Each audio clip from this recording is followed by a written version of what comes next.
Good morning students. Standard 8 subject Hindi, lesson number 9 ममता। ममता के बारे में आज हम देखेंगे। उसका कैरेक्टर, उसकी पवित्रता के बारे में हमने बताया गया है कि जो हमारे इतिहास में जिसका नाम नहीं है उसका भी योगदान होता है। यहाँ हम देखते हैं कि कई बिल्डिंगें बनाई जाती है, कई प्रतिमाएं लगाई जाती है, कई शिलालेख लिखे जाते हैं, उसमें कई लोगों का नाम लिखा गया है, हमारा इतिहास उसका साक्षी है। पर एक ममता एक ऐसी स्त्री है जिसका कोई नाम नहीं है, जिसके कोई आदर्श के बारे में नहीं कहा, कुछ की कोई प्रतिमा नहीं है, फिर भी उसमें इनमें कितनी पवित्रता है। और एक स्त्री में जो होनी चाहिए वो लज्जा, प्रामाणिकता, ये हमें यहाँ बताई गई है। जयशंकर प्रसाद का यह लेख साहित्य है। जयशंकर प्रसाद का जन्म 30/1/1889 में वाराणसी में हुआ था। प्रसाद जी मूलतः कवि है। जयशंकर प्रसाद कवि है, फिर भी वो लेख भी लिख सकते हैं। उन्होंने नाटक, कहानियाँ, निबंध और उपन्यास भी लिखे। उनकी रचनाओं में मुख्य रूप में भारत की ऐतिहासिक संस्कृति की झलक मिलती है। उन्होंने जो साहित्य लिखा है इसमें हमें हमारी राष्ट्रीय संस्कृति, हमारी भारतीय संस्कृति का दर्शन होता है। उनके प्रमुख नाटक है चंद्रगुप्त, स्कंदगुप्त, ध्रुव स्वामिनी, कामायनी। उनका सुप्रसिद्ध महाकाव्य है। और उनका निधन 14/1/1937 को हुआ। जयशंकर प्रसाद द्वारा रचित इस कहानी की नायिका ममता है। ममता एक विधवा है। रोहतास दुर्ग के मंत्री चूड़ामणि अपनी इस एकमात्र स्नेह पालिता पुत्री के दुख से अत्यंत दुखी है। वे उनका भविष्य सुरक्षित करने का प्रयास करते हैं, किंतु पिता द्वारा भिजवाई गई स्वर्ण उपहारों में ममता लौटा देती है। डोलियों में छिपकर बैठ पठान सैनिकों ने अगले ही दिन दुर्ग पर अधिकार कर लिया।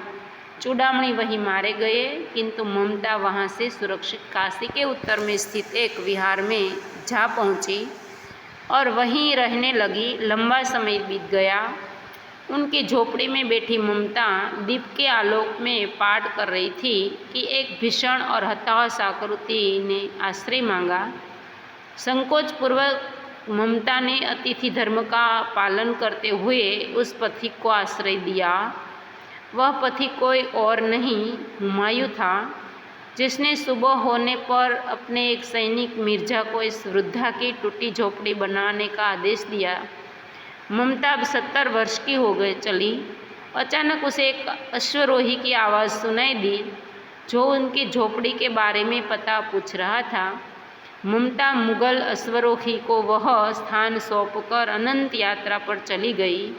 उस स्थान पर एक आकर्षक मंदिर बना, जिससे के शिलालेख पर 7 देशों के नरेश हुमायूं और उसके पुत्र अकबर का नाम तो था, किंतु ममता का कहीं जिक्र तक न था।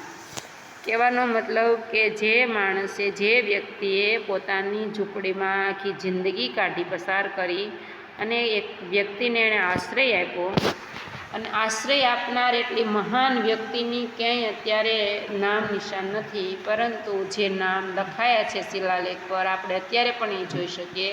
તેઓ હુમાયુનો જે પુત્ર અકબર છે એની આપણે ઘણી વાર્તાઓ પણ સાંભળવામાં આવે છે। અકબર વિશે આપણે ઘણો અભ્યાસ પણ કરીએ છીએ। એ હુમાયુના પુત્ર અકબર હતા। અમને એણે જે આ જે સ્થાને બનાવ્યું મંદિર એનું નામ પણ અકબરના નામે અને હુમાયુના નામે જાણીતું છે। મમતાની કે નામ નિશાન નથી, તો એનો મતલબ એવો નથી કે પોતે નામ નિશાન ભલે ન હોય પણ પોતાનું જીવન પોતે જે રીતે જીવીને ગઈ એમાં એને સંતોષ હતો। અને પોતે જ્યારે મૃત્યુ પામી ત્યારે પોતાને ખ્યાલ આવ્યો કે મેં જેને અહીંયા આશરો આપ્યો તો એ જ વ્યક્તિ અહીંયા પહોંચી ગયા છે અને એને સ્થાને એને જે બનાવવું એ ભલે બનાવે, મારે એનાથી કોઈ જ મતલબ નથી નામથી। હવે આપણે આગળ જોઈએ પાઠ। रोहतास दुर्ग के प्रकोष्ठ में बैठी हुई युवती ममता शोण के क्षीण गंभीर प्रवाह को देख रही थी। मन में वेदना, मस्तक में आंधी, आँखों में पानी की बरसात लिए वह विहल थी। वह रोहतास दुर्ग के मंत्री चूड़ामणि की एकमात्र दुहिता थी। उसके लिए कोई अभाव होना असंभव था, परंतु वह विधवा थी। उसकी विडंबना का अंत था क्या था कहा था। એટલે કહેવાનો મતલબ અહીંયા એવું છે કે જે રોહતાસ દુર્ગના જે પ્રધાન છે મંત્રી ચૂડામણી, એમની એકની એક આ દીકરી લાડકી દીકરી છે અને એની જે સ્થિતિ છે હાલની એ ખૂબ ગંભીર છે. એ વેદના અનુભવી રહી છે. એના મસ્તકમાં વિચારોરૂપી વમળો ઘર કરી ગયા છે અને આંખોમાં આંસુઓ છે. જે દુર્ગપુરની મંત્રીની દીકરી જે હોય એનામાં આટલી બધી વેદના ન હોય છતાં છે, એનું એકમાત્ર જો કારણ હોય તો એ હતી વિધવા અને એની એટલા માટે એક એની વિડંબણા એટલે એનું દુઃખનો કોઈ આરો ન હતો. चूड़ामणि ने चुपचाप उस प्रकोष्ठ में प्रवेश किया। शोण के प्रवाह में उसके कलनाद में ममता अपना जीवन मिलाने में बेसुध थी। पिता का आना न जाना जान सकी। चूड़ामणि व्यथित हो उठे। स्नेह पलिता पुत्री के लिए क्या करे यह स्थिर न कर सकते थे। लौटकर बाहर चले गए। ऐसा प्राय होता, परंतु आज मंत्री के मन में बड़ी चिंता थी। पैर सीधे न पड़ते थे. પોતે પોતાની દીકરીનું દુઃખ ઓછું કરવા માટે ઘણા પ્રયત્ન કરી રહ્યા છે. પ્રકોષ્ઠ મેં એટલે જ્યાં મમતા એકલી એક જ ઓરડાની અંદર બેઠેલી છે ત્યાં એ ભવનની અંદર પોતાના પિતા આવે છે. એનો જે કલનાદ એટલે જે અવાજ, એના પગના જે અવાજ આવવો જોઈએ એ પણ મમતા સાંભળી નથી શકતી, કારણ કે એટલી મગ્ન હોય છે પોતાના પ્રશ્નોમાં, એટલી વ્યથિત હતી કે પોતાના પિતા આવીને જતા રહ્યા એની પણ એમને ખબર નથી. એટલે આ પરિસ્થિતિ જોઈ અને પિતાજી બહુ દુઃખી થાય છે, ચિંતા કરે છે. એક પહર બીત જાને પર ફિર મમતા કે પાસ આવી અને પછી પોતે વિચારી અને થોડો સમય પછી ફરી પાછા ઓરડામાં આવે છે. उस समय उनके पीछे 10 सेवक चांदी के बड़े थालों में कुछ लिए खड़े थे. कितने ही मनुष्य के पद शब्द सुन ममता ने घूमकर देखा. मंत्री ने सब थालों को रखने का संकेत दिया. अनुचर थाल रखकर चले गए. પછી થોડાક સમયની અંદર જ પોતાના પિતા ફરીવાર પાછા ઓરડામાં આવે છે અને કેટલાક થાળ સૈનિકો લઈને આવે છે. એ થાળની અંદર સોના અને ચાંદીના ભરેલા હોય છે થાળ. એમાં કેટલાક સૈનિકોના જે પગના અવાજ હતા એ મમતા સાંભળે છે, એટલે પોતે પાછું વળીને જુએ છે તો કેટલાક અનુચરો ત્યાં થાળ મૂકીને જતા રહે છે. મમતાને પૂછા યહ ક્યા હે પિતાજી, એટલે મમતાએ પ્રશ્ન કર્યો કે પિતાજી આ શું છે બધું. તેરે લીએ હે બેટી ઉપહાર હે કહકર ચૂડામણીને આવરણ ઉલટ દિયા, એટલે કે તારી માટે હું કંઈક ભેટ આપું છું તને. અને જે ઢાંકેલા થાળ હતા એ થાળનું જે આવરણ હતું એ એને હટાવી દે છે. स्वर्ण का पीलापन सुनहरी संध्या में विकीर्ण होने लगा. ममता चौंक उठी. इतना स्वर्ण यहाँ कहाँ से आया. એટલે જ્યારે થાળ ઉપરથી આવરણ હટાવ્યું અને મમતાએ જોયું તો એમાં એટલું બધું પીળાપણ હતું, એટલું બધું સોનું હતું અને એ સોનાના કિરણો અને સંધ્યાના કિરણો એવા મળતા હતા કે જાણે કે આખો ઓરડો હતો એ ચકમકાટ કરવા લાગ્યો. સ્વર્ણથી એકદમ ચકિત થઈ ગયા અને મમતા પણ ચોંકી ઉઠી. મમતાને કીધું કે આટલું બધું આ કહાં સે આયા. ચૂપ રહો મમતા, એ તુમ્હારે લીએ. એટલે એમના પિતાએ એમને ચૂપ રહેવા કીધું કે તું ચિંતા ન કર, હું આ તારા માટે બધું લઈ આવ્યો છું. તો કે આપને શત્રુ કા ઉત્કોચ સ્વીકાર કરી लिया પિતાજી, એ અનર્થ હે, અર્થ નહીં હે. કાંઈ પણ હોય, ગુપ્ત વાત હોય, કોઈની ગુપ્ત વાત હોય એ આપણે ગુપ્ત રાખીએ એનું મૂલ્ય હોય છે, અને જો કોઈ વાત આપણે ગુપ્ત ન રાખીએ તો એનું મૂલ્ય ચૂકવવું પડતું હોય છે. એટલે જો દુશ્મન હોય, આપણે કોઈ પણ પક્ષમાં હોય અને આપણો સામેનો દુશ્મન પક્ષ હોય એને આપણી પોલ એને ગુપ્ત વાતો આપણે એના સુધી પહોંચાડીએ તો એ ઘણી રિશ્વત આપતા હોય છે. તમને ખબર હોય ઘણે ખૂન કરીને પછી આપણે એનો કોઈ ખૂનનો સાક્ષી હોય, કોઈ જોઈ લીધું હોય અને પછી એ લોકોનો ખૂન બહાર ન પડે એટલા માટે કેટલાક લોકો રિશ્વત આપે, પૈસા આપે કે તું આ વાત કોઈને કહેતો નહીં. તો એ ખરેખર રિશ્વત કહેવાય. તો એ ઉત્કોચ સ્વીકાર કરી લ્યા પિતાજી, એ તમે જે કર્યું એ બરાબર નથી, अनर्थ कहवाय, ये अर्थ नहीं, योग्य नहीं। लौटा दीजिए पिताजी, हम लोग ब्राह्मण है, इतना सोना लेकर क्या करेंगे। એટલે પોતે એના પિતાને સમજાવે છે કે પિતાજી તમે જે આ કર્યું છે યોગ્ય નથી કર્યું, આ મારા માટે યોગ્ય નથી, તમે જેની પાસેથી લઈ આવ્યા હોય એને પાછો આપી દો। હા, આપણે તો બ્રાહ્મણ છીએ અને આપણે આટલા બધા સોનાને શું કરવું છે। इस पतनोन्मुख प्राचीन सामंत वंश का अंत समीप है बेटी।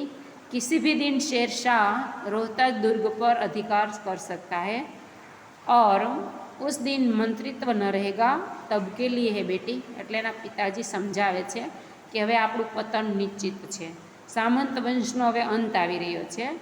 ગમે ત્યારે શેરશાહ આ રોહતાસ દુર્ગ ઉપર અધિકાર જમાવી લેશે ત્યારે આ મંત્રીત્વનું જે મારું પદ છે, મંત્રી પદ એ રહેશે નહીં અને ત્યારે તને આ કામ લાગશે। हे भगवान, विपद के लिए इतना आयोजन, परम पिता की इच्छा के विरुद्ध इतना साहस। पिताजी, क्या सीख न मिलेगी, भीख न मिलेगी, क्या कोई हमें 2 मुट्ठी अन्न न देगा। यह असंभव है, फेर दीजिए पिताजी, मैं काँप रही हूँ। उसकी चमक आँखों को अंधा बना रही है। એટલે એ પિતાને પોતે પિતાજીને સમજાવે છે કે આ હે ભગવાન, આ મારી વિપત્તિ છે, આ મારી આવી મુશ્કેલી છે, એના માટે મારે આટલું બધું અમારે કરવું પડશે। ખરેખર પરમપિતા એટલે કે ઈશ્વરની ઈચ્છાની વિરુદ્ધનું આવું કામ મારે કરવાનું છે। એમ કહે છે, ના ના પિતાજી, આપણે ભીખ માગી લઈશું। શું આપણને ભીખ નહીં મળે ખાવા માટે? ક્યાં કોઈ 2 મુઠ્ઠી અન્ન ન દેગા, એ કે આપણને 2 ટક ખાવાનું નહીં આપી શકે? આ અસંભવ છે।